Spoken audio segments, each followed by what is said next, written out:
Sounds funny, but I just can't stand the pain. Girl, I'm leaving you tomorrow. Seems to me, girl, I've done all I can. See, I bake stone and I borrow. Yes. Well, I'm easy, alright. Easy like some morning.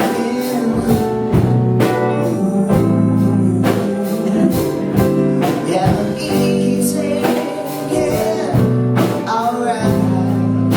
Just easy like Sunday morning.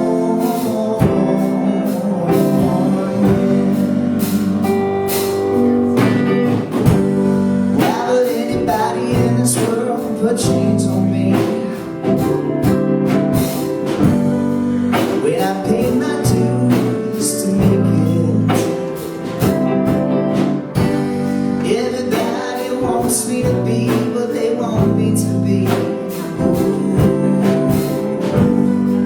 I ain't happy when I try to fake it. But no, no, no.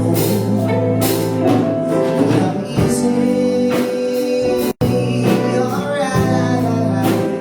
Easy like Sunday morning. Yeah. Well, I'm easy, yeah, alright. Easy like Sunday morning.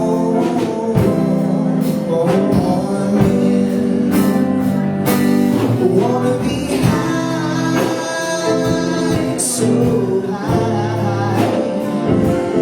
Wanna be free to know the things I do are right. Wanna be free, just me.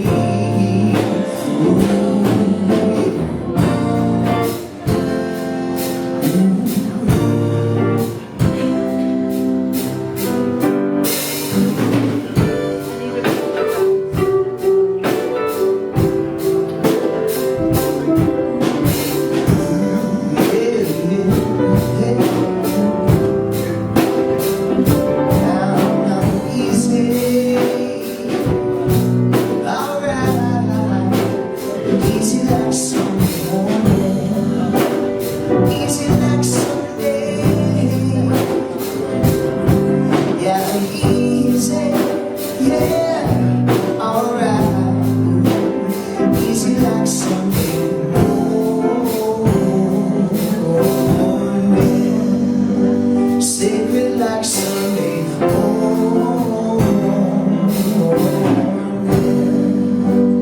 Easy like Sunday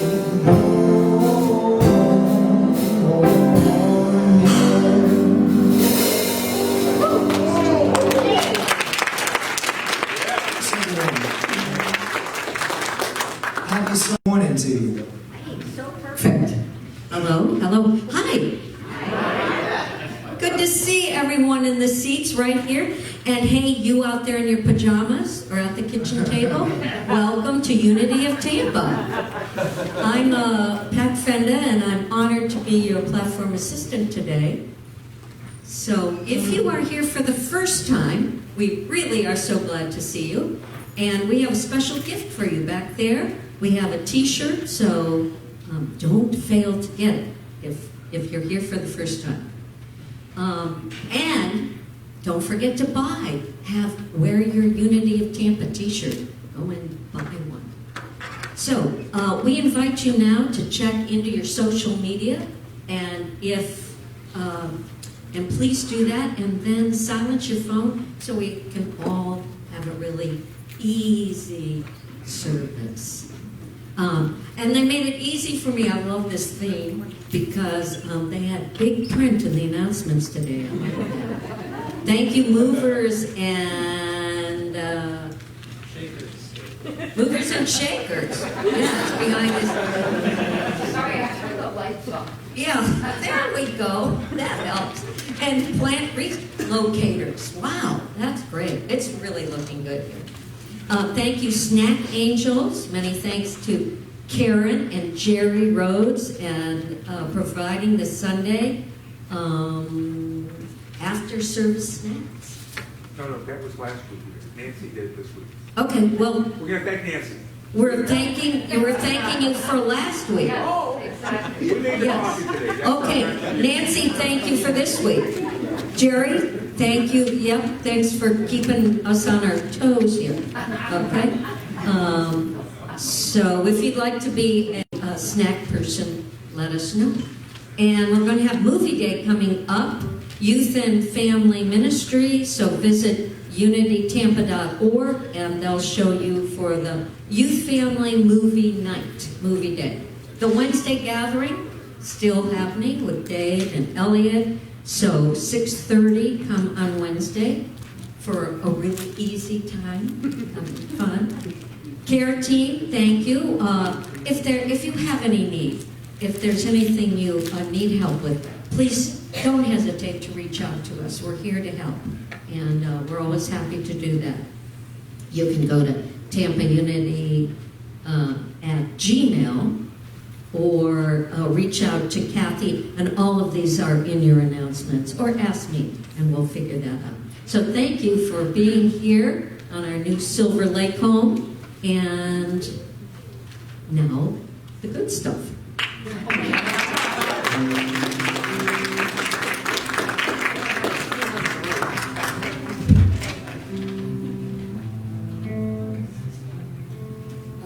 What light, Jeffrey? No, Nancy. Yeah, oh, Nancy. The lights are right there.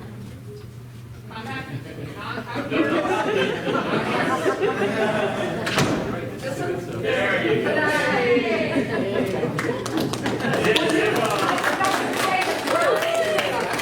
Can you tell we're still new in this church? I'm like, where's the lights? Okay, can I get a pulse check real quick? So we turned off the fluorescents because some of you said you like them off. Okay, David, turn on two, let's just get a vote. Okay, so, boo, right? Okay, so, all right. So that's better? Yes. Okay, great. So no sleeping, all right? I'm okay with that as since no sleeping. All right, so thanks to Pat, right? Hello, Pat.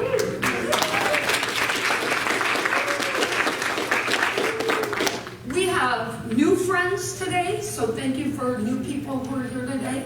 We have old friends who have returned that I haven't seen in a while, and I have a very special announcement. Tracy and Russell got married since you saw them.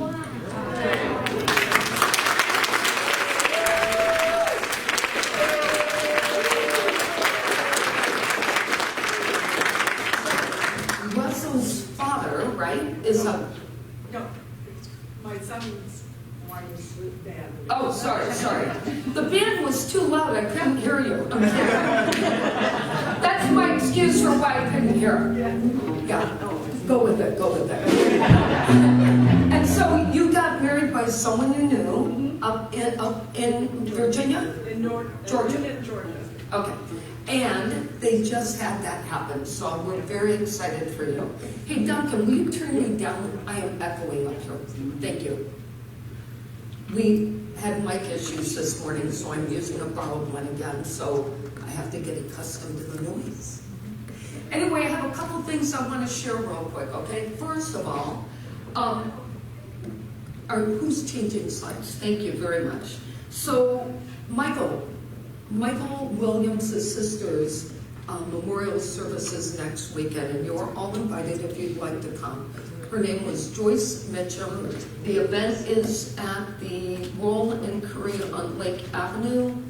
And Michael said that there's a wake on Friday night and a service on Saturday, I believe is the 29th. And also there is lunch being provided after. So if you are so inclined, you would like to go, Michael is inviting you to join them. I also want to mention that Mark Menard's wife, Lisa, lost her mother. So if you would hold them in your prayers, that would be great. Mark's been handling it. As you know, it's difficult because social distancing still doesn't allow him to comfort his wife right now. So if you could just hold both of them in your prayers, that would be great. And then also, I want to thank our virtual audience because we have Ellen and Mario watching Kansas City. We have Lisa and Billy watching in Mexico. We have Joni and Walt watching in California. We have Grady in Maryland. In fact, Grady Linsky, who you may remember, moved to Texas, and he's actually coming to have dinner with Jeffrey and I in a couple weekends, and he's coming to church while he's in town. So hopefully you'll get to see him. But they watch in Texas, and Deborah watches from Virginia. So we have a lot of really good friends that work here. Elliot, both of his parents watch online, and that's been consistent too. One in Florida and one in California, right? So that's very awesome. So we appreciate our online audience and supporters, as well as all of you. And Melody, would you make sure that Allison or Piper are coming over? Oh, there they are. I didn't see you earlier. Thank you. I knew you were here, but I just needed to know where the kids were going when I sent them. Thank you very much. All right, and I also want, where's Vivian? Vivian, you had a wonderful beautification team here all week. I want to say thank you to everybody. I believe Louise, Jerry, Karen, Linda, and Candace. Did I miss anybody else? Jeffrey Beach, yes, always Jeffrey Beach. I did miss him. But he did a great job as well. Thank you for leading that. Every time we come back over here, it looks different.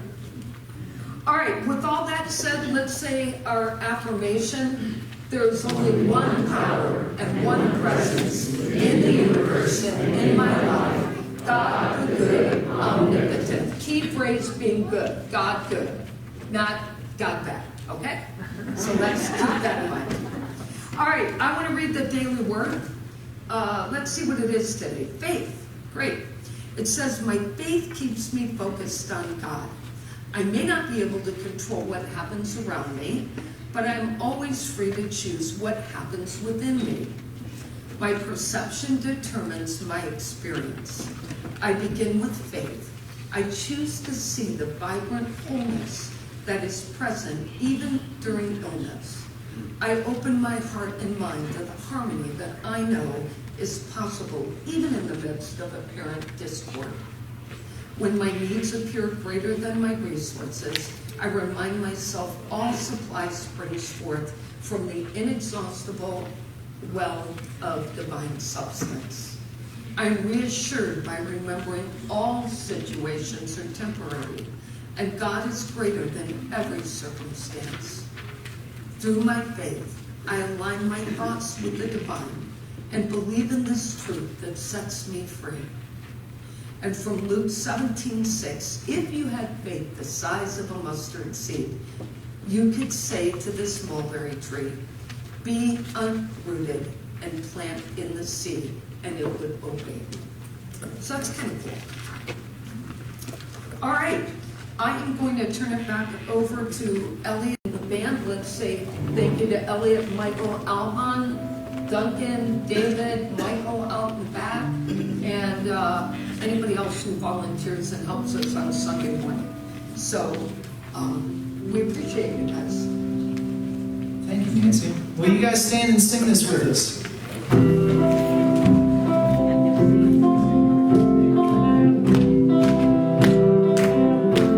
We love it. Get those hands clapping. Get those voices ringing.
these guys.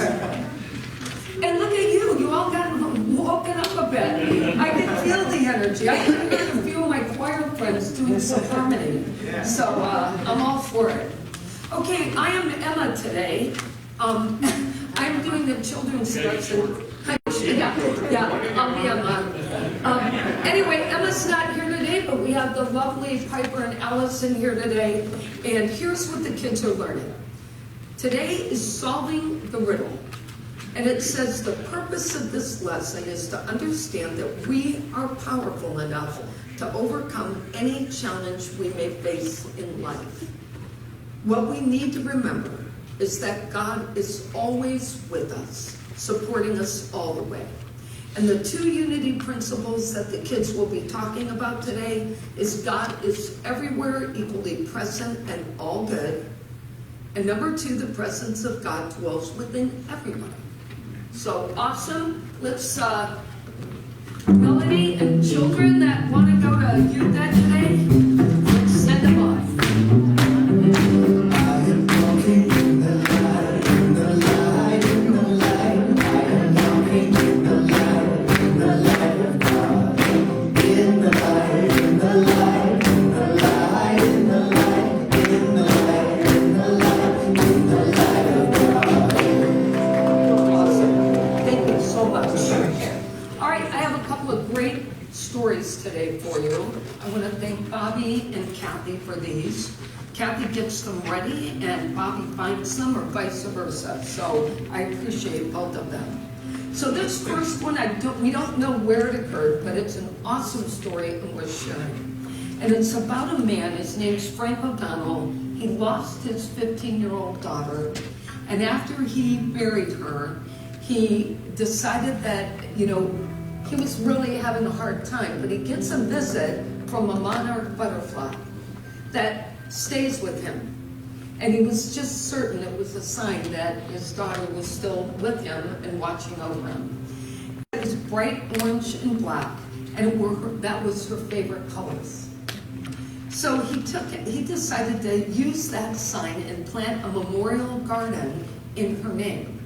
Now, he didn't want the butterflies to disappear, so what he did is he started growing milkweed, which were the monarch's favorite food, along with butterfly-attracting plants he put in the garden. In addition to the 4 caterpillars he found on his home turf, he adopted a batch of monarch larvae from the conservation group called Monarch Watch. In all, 27 butterflies grew to adulthood and were set free to roam the garden before flying away 3,000-mile migration to Mexico. Did you know they do that? I did not know they can fly 3,000 miles. That is just hard for a little tiny butterfly. But it shows how mighty they are, right? Well, he gathered up the milkweed pods at the end of the season, and all of a sudden he had all these seeds, so he started getting all these letters from people all over asking for them, and now all these people are participating. He said that, I guess I've become more spiritual now. I honestly do believe she's around, and every once in a while, I get this little tingle, and it's just like somebody is paying attention. So that's a great story. All right, second story. This is really awesome too. This took place in England actually, but it was worth sharing. So this woman, Natalie Fernando of Essex, England, she has a 5-year-old autistic son. And she usually takes him on walks that are circular because he does not like to walk back, go somewhere and then turn around and go back. And so she's been using circular paths, except this one day, he wanted to walk along the boat. So she took him on this walk, and of course, when it was time to turn around, he had a meltdown. And she said usually it's something she can manage, but this particular day it was very difficult. And she said that people were coming by, and at first they just thought he was throwing a fit. And then afterwards, as it continued, they started to make negative comments to her about controlling him and, being the adult parent, not knowing that he is autistic. Well, a man named Ian comes along, asks if she is okay. She tells him what's happening. And he literally lays down on the ground next to the child across from him and starts talking to him while face down on the ground with the kid. And he not only was able to calm the child down, he took the time to walk them both back, all the way back to their car and make sure the mom wasn't alone. And she had this comment I thought was just awesome. She said, everybody in the moment says, you know, it's important to be kind. She said, words are easy, but these are actions, and actions are not always easy. So this man was living his words, and I'm grateful. And she said, we're all walking our own path in life, navigating the journey as best we can. And sometimes it takes a moment of kindness from a complete stranger to completely change your day. So it's just a great reminder to us how simple it is. And with that said, like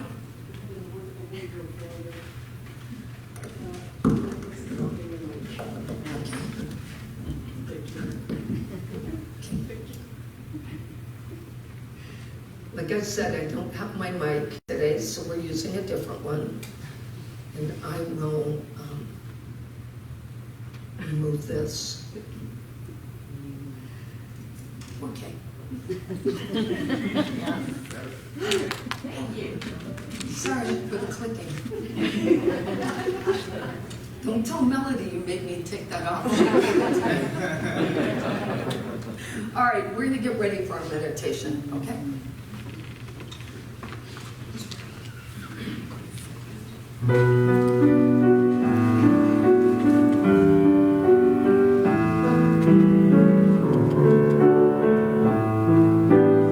When I'm quiet in prayer, I open my heart.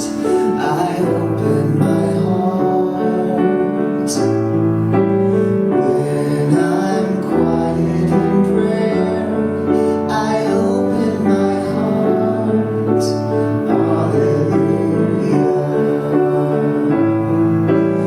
When I'm quiet in prayer, I let go of fear. I let go of fear. When I'm quiet in prayer, I let go of fear. Hallelujah. When I'm quiet in prayer, I see only love. I see only love. When I'm quiet in prayer, I see only love. Hallelujah.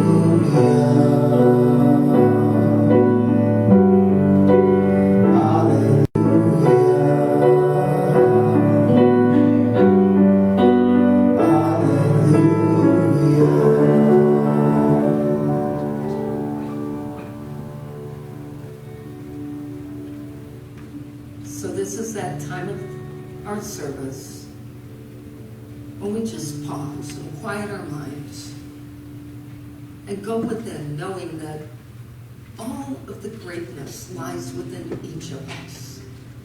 There's no magic outside of us. It's within us. And we're connected to all of the people in this world. We're all just one big divine thread.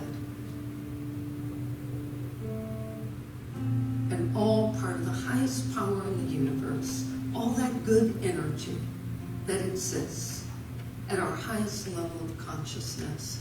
We're not in the weeds. We're not fretting about the little things. When we're not being petty and silly about things that don't matter. And when we can only see the good in every human being. Understanding that everyone is on their own path. Our hearts are open. Our minds start to relax.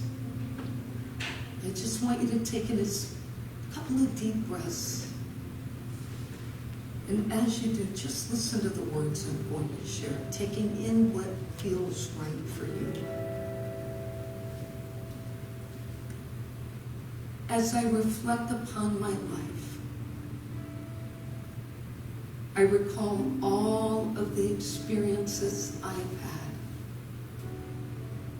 and how each experience has become a story in my memory.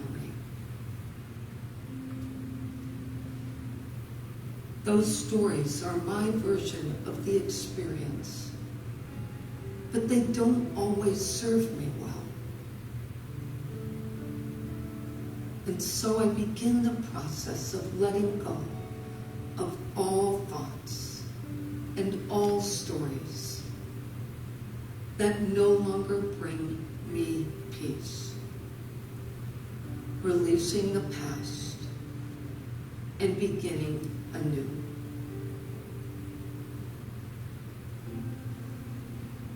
By releasing perspectives that no longer serve me, I choose to use my stories to help myself and others grow. Appreciating the amazing good that God has in store for me. Knowing that the best is yet to come.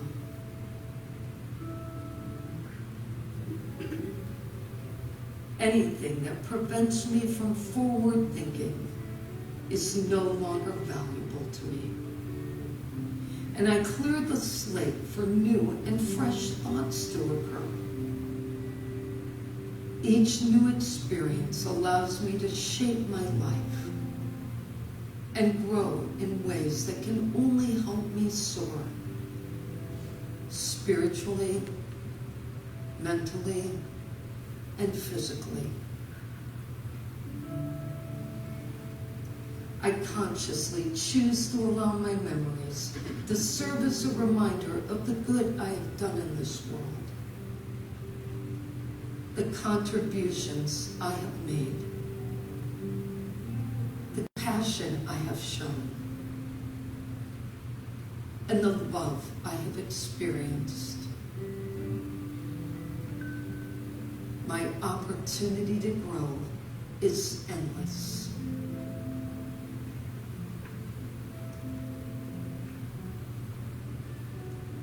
I relax for a few minutes in the quiet and allow my highest good to come forth.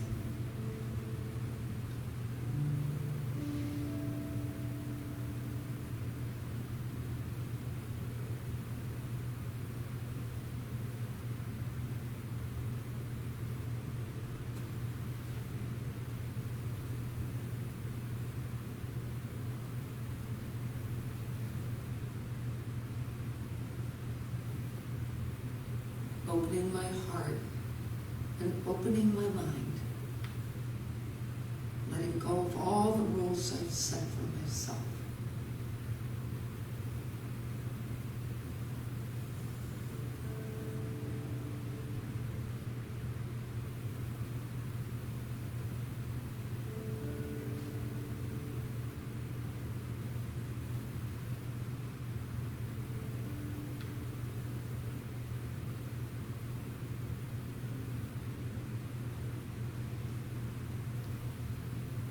With my mind and heart centered in peace, I gently bring myself back to this place and time,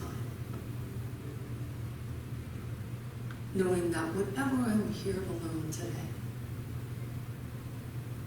will come to me naturally. And maybe I'm here to teach somebody else.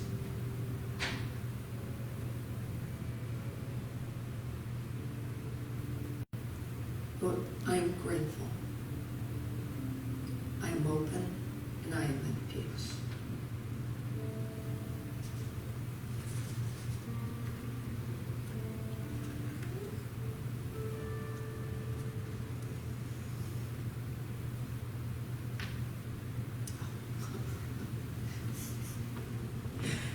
All right, so today we're talking about editing, spiritual empowerment, through editing. How do we empower ourselves and spiritually edit all the stories that we hold on to and that we tell? So first I want to share this past Monday, our daughter-in-law, Emily,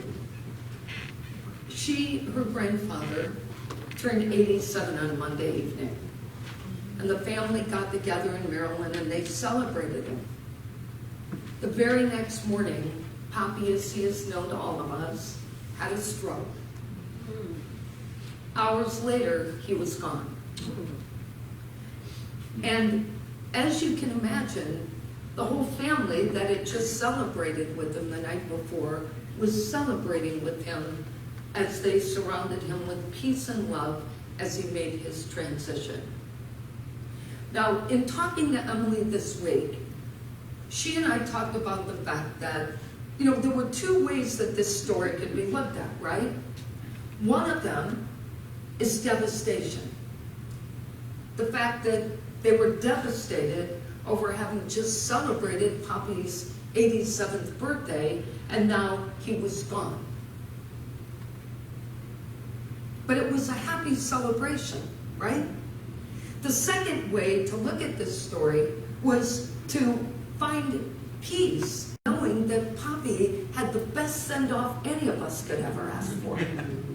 Because as I told her, I only hope I'm that lucky to have had a celebration one night, transition out of here, and know that I was with all the people that loved me, or at least as many as I could get. Now, her family has a lot of faith, so they're of the mindset that Poppy's become one of their angels, and he's watching them now. And they feel good about that. But if he didn't have any faith, it might be a pretty major issue to overcome. Either way, grief's involved, regardless, right? We're always grief-struck, and we have the right to be when we lose anybody. But the point is, the way we hold on to the story determines how we're able to move forward. I have this little sign in my office that says, faith does not make things easy, it makes things possible. So it's faith, just having faith isn't going to get us out of our grief. Just having faith isn't going to make life happen easier. But with faith, we know the possibility for us to move on is good.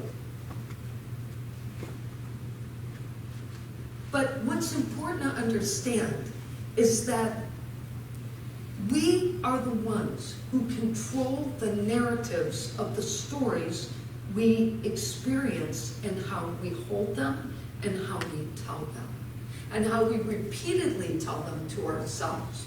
We are the ones who control that narrative. And how we control that narrative determines how we are physically and emotionally impacted by the story we are carrying around. Who hurt us? Who did what to us? And if we don't control those narratives, we actually can't live a healthy life. Those of us who are still present here have to be able to control how we live. And we are meant to be happy. And if we don't do some spiritual editing, we are never going to understand that. It's a choice we make in every situation we encounter all day long to decide, how does that thing that just happened, how does that story live on all day with me? And how will I tell it tomorrow and tomorrow and tomorrow? How we carry the stories forward determines how spiritually empowered we really are. Now, just like a really good novel, we're filled with stories. And we have all these chapters, right? And every one of those stories has a plot line that reveals how we may have emerged as the strong one, the triumph, the one that triumphed over the obstacles. Or maybe we uncovered golden nuggets along the way of knowledge and we learned something in the process.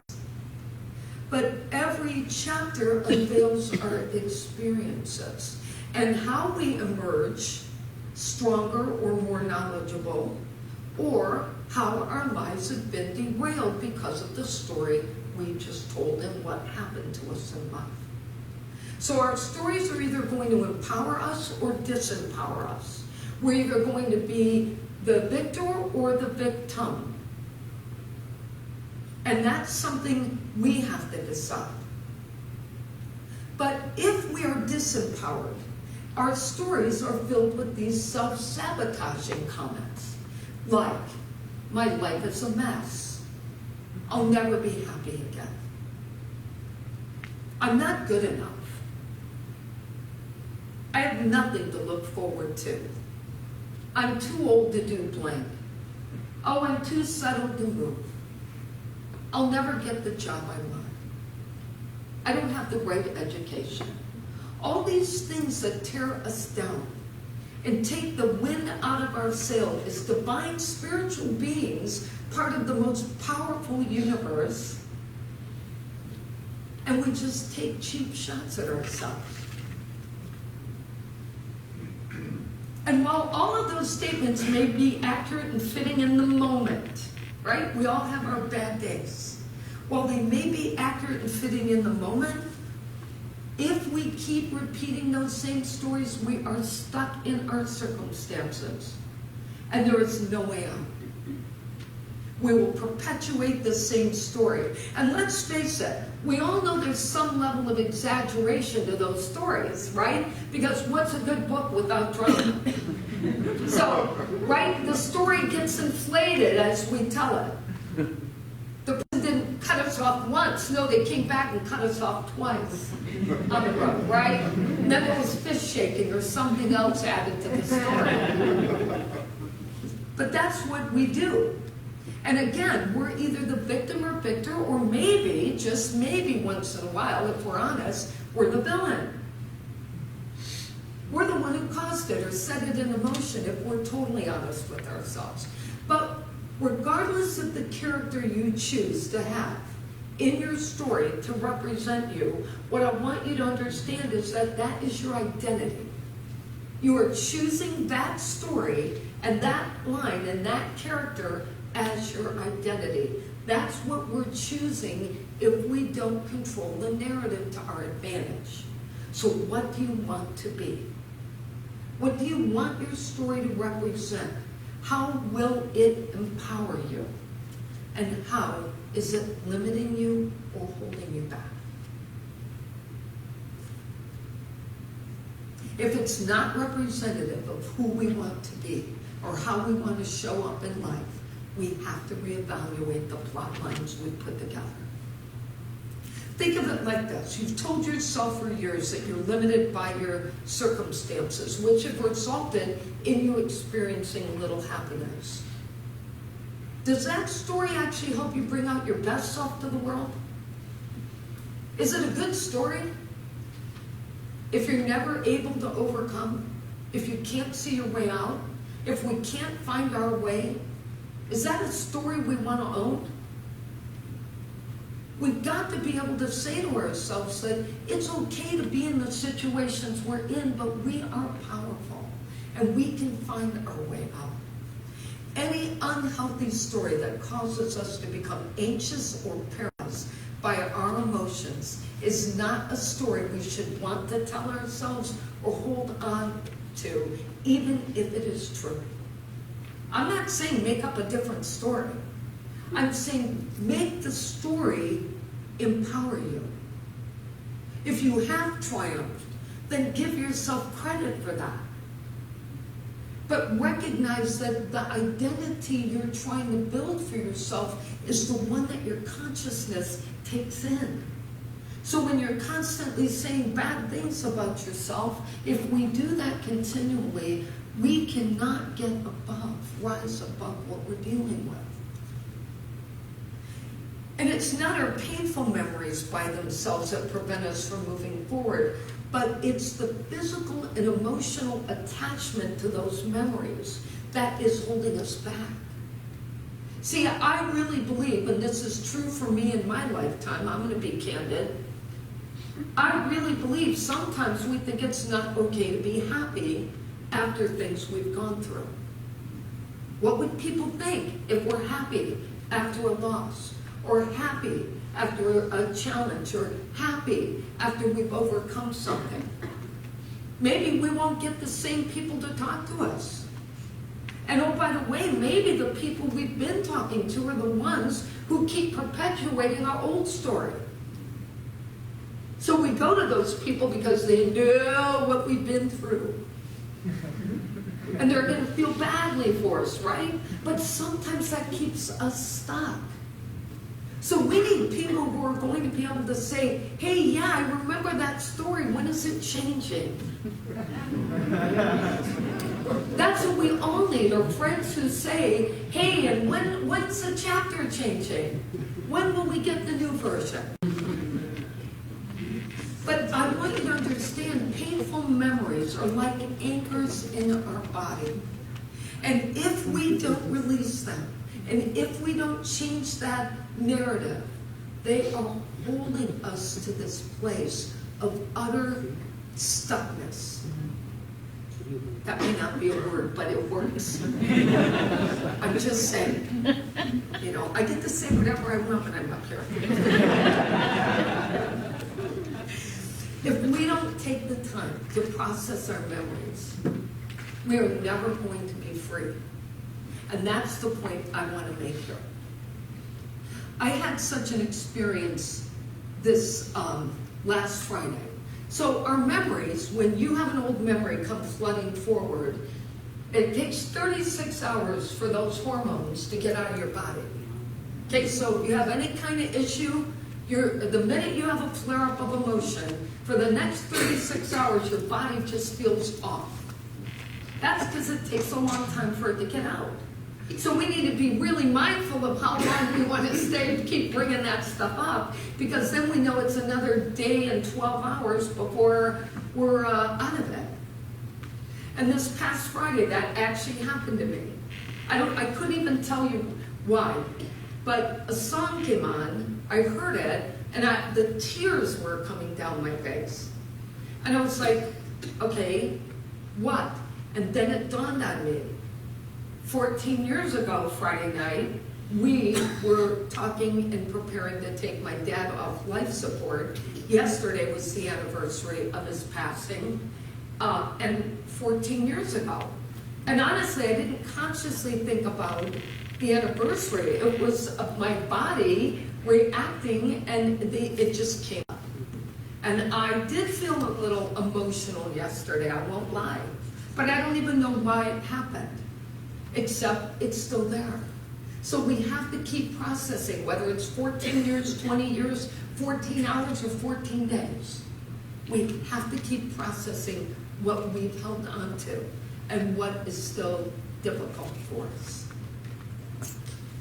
Our words and our stories are powerful. They can either help or hurt us.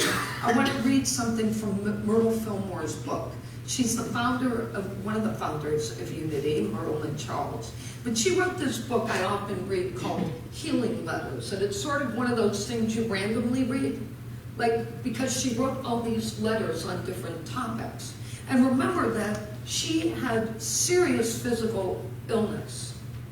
And she overcame them and wrote this book about them.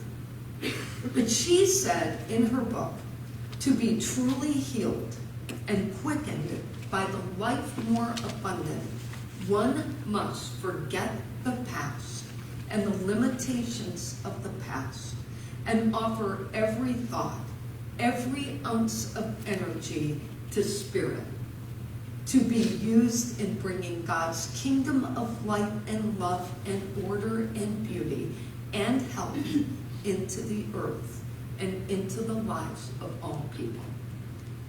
Such a beautiful message, and she was a wise woman who healed her life through spiritual empowerment and editing her narrative every single day.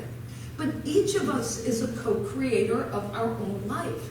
Like I keep saying, there is no magic person waving the wand on your life.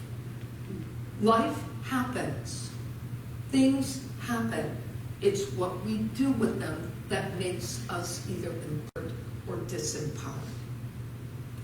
And we have to become consciously aware of how our stories are starting to impact us.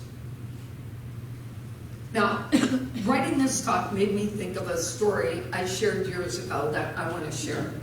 And it was after watching an episode of Raymond. Okay, have you ever seen Everybody Loves Raymond? Maybe you've seen this episode. But I'll never forget how much it really struck me at the time. In this particular episode, Robert, his brother, is getting married. And as Robert's getting married, and the minister says, you know, if anyone sees any reason why these two should not get married, speak now or forever hold your peace. Well, guess what? Robert's mother speaks. And she comes right up to this formal wedding, walks up and says, excuse me, I have something to say. She interrupts the ceremony. She speaks about her concerns about her son getting married for the wrong reasons. And of course, as you can figure out, all the guests are freaked out. Right? They're like, what is going on? And Robert looks like he's going to blow. And his bride is just stuck. She doesn't even know what to do. And the minister sits down on the steps while she's talking. And Raymond joins him. And everybody's just sitting down. But so now, by the time everybody gets to the reception, everybody's still reeling about, the family's still reeling about what happened, okay? And everybody's talking about it, and they know that everyone's talking about it. And at the start of the reception, the bride's father gets into an argument with the groom's father. The bride's mother confronts the groom's mother about her behavior, and now Raymond has to get up and give a speech. And here's what he said.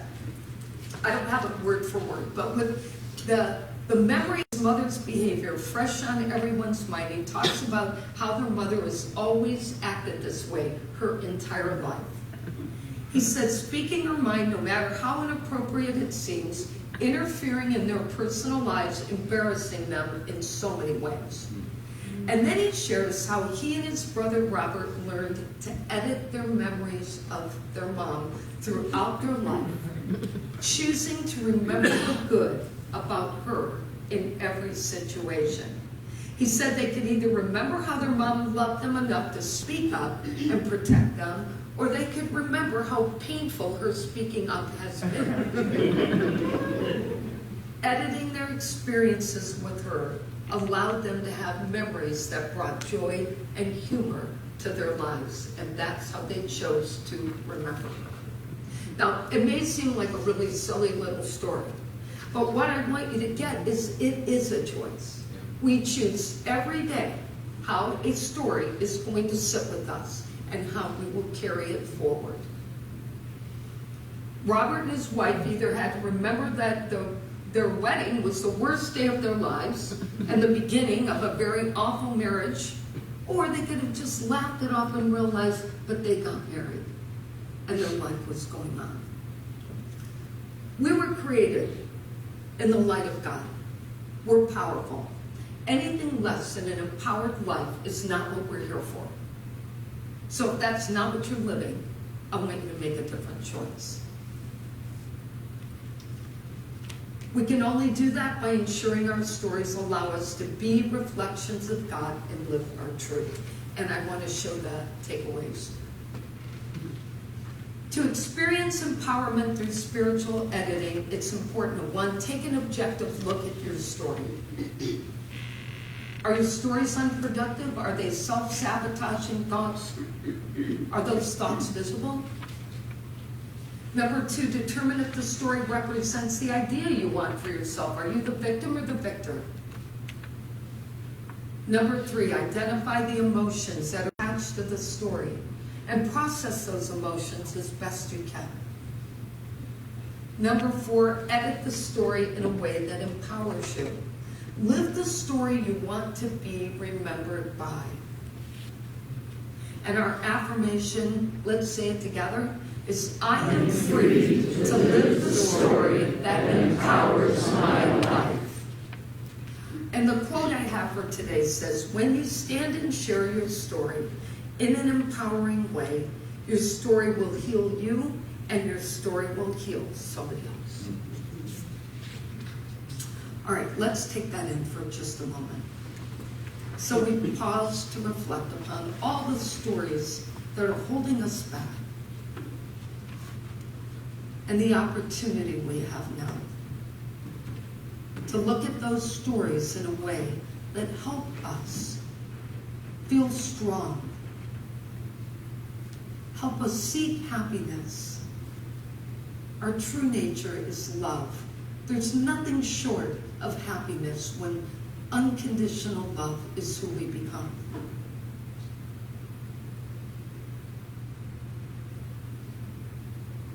So we give thanks for this day and the opportunity to start anew.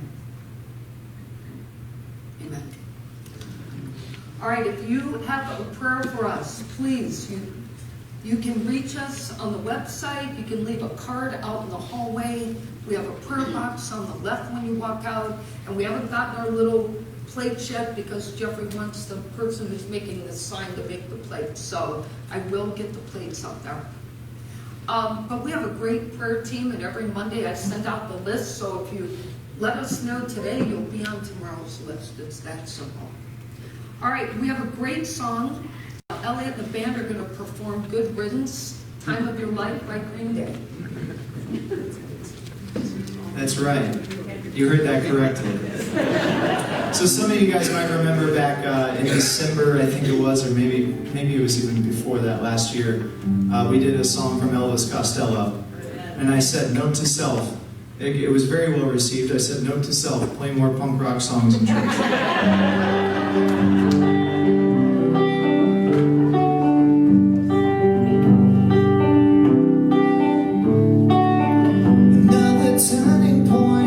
Stuck in the road, time grabs you by the hand, directs you where to go. So make the best of this test and don't ask why. It's not a question, but a lesson learned in time. It's something unpredictable, but in the end it's right. I hope you have the time of your life.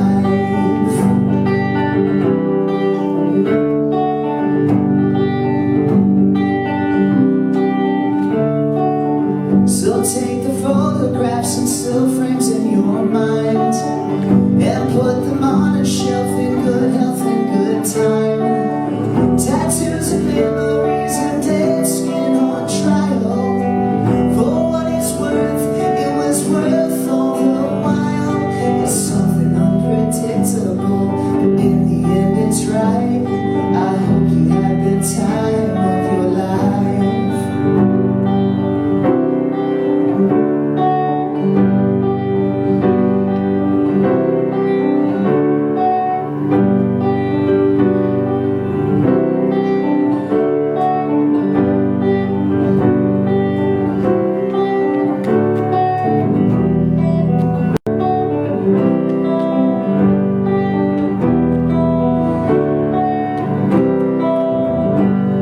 It's something unpredictable, but in the end it's right.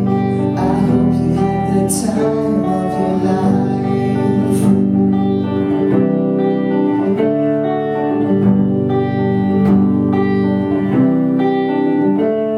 It's something unpredictable, but in the end it's right. I hope you had the time of your life.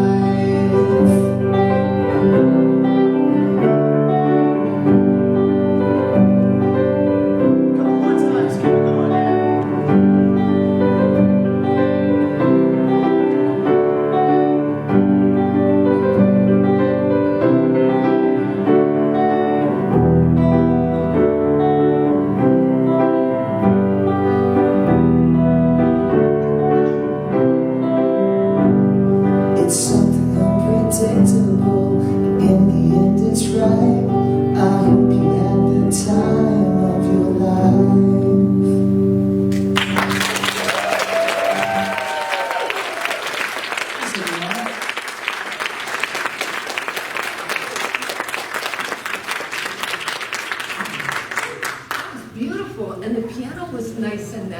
I don't think I've ever. With an orchestra. I know. This is beautiful. You guys sounded great. Thank you so much. All right. We may, by the way, we may have our new screens up when you come next Sunday. So we'll see, and then we won't have that on the wall anymore. So we'll see how it all works out this week. Changes every week. All right, this is our time of affirmation. I want us to say our prosperity prayer. This is what I want you to remember. We are an abundant universe. Every one of us has an abundance. We don't pass around a plate here because I don't believe in doing that. If you feel like making a donation to this church, there's a box out there, and you can do it online, and pretty soon you're going to be able to do it on your mobile app. But what I want you to know, that your giving isn't about giving to us. Your giving is about putting that perpetual thought into motion, that energy and abundance is everyone's. And so let's join together and sing our prosperity prayer. I have faith in God as my instant, constant, abundant supply and supplier. I have faith in God to open ways when to the human sense there is no way. I have faith in God to guide me in all my ways, and my health, happiness, and prosperity are assured. Thank you, God, for your abundant good, now flowing forward to meet my every need. Every need. Just remember that. All right, we have another song, and then I'll let Elliot take over. This is another one special to Unity of Tampa because it was written by Unity of Tampa. We're calling it Brand New Eyes. That's right, that's right. 1, 2, 3, 4. We release and renew, starting over again. Look at the brand new eyes, yeah. They will all shine within. We can be the light, someone else's life, make you feel alright. Feel it, choose to start anew. Abundance is the truth. Our faith is proof. All the way, release and renew, starting over again. They got brand new eyes. They will all shine within. Every day's a chance to make you sing and dance. Lend a helping hand. Feel it, to lift each other up. See what's next for us. Let it fill our cup. We're on our way. Release and renew, starting over again. They got brand new eyes. They will all shine within.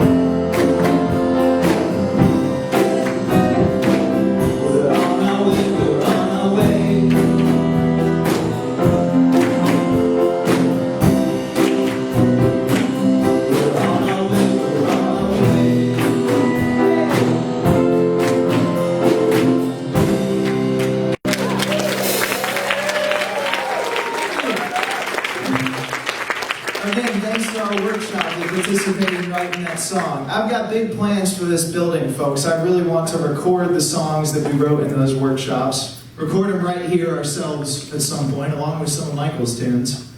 And we just hope it sounds good out there to you guys. Thank you, thank you.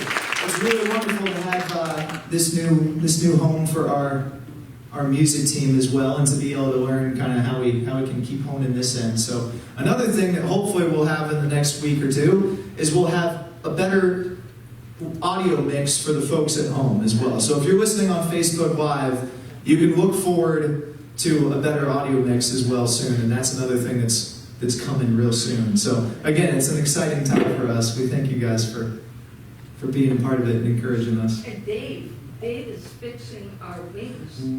Yes, yeah. Dave has been fixing up the some of the woodwork here in the sanctuary as well, which looks awesome. He's going to be rebuilding that today. Oh, nice. Starting. Yeah, come back at 5, it'll be done. Thanks, Dave. That's awesome, Dave. Very good to also draw attention to. All right, it's that time, folks. Let's stand and sing a peace song.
I have it all ready. I'm fellowship hall if you'd like to stop by.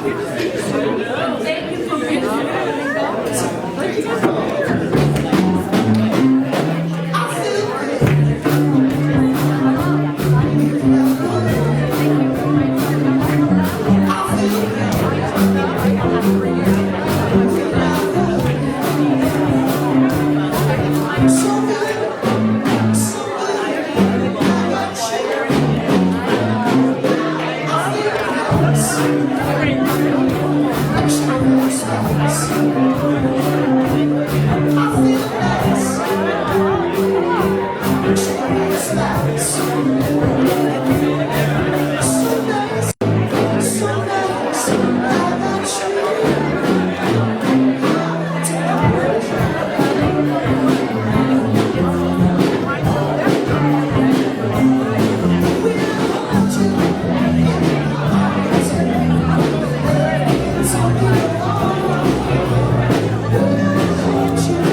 you.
Yeah.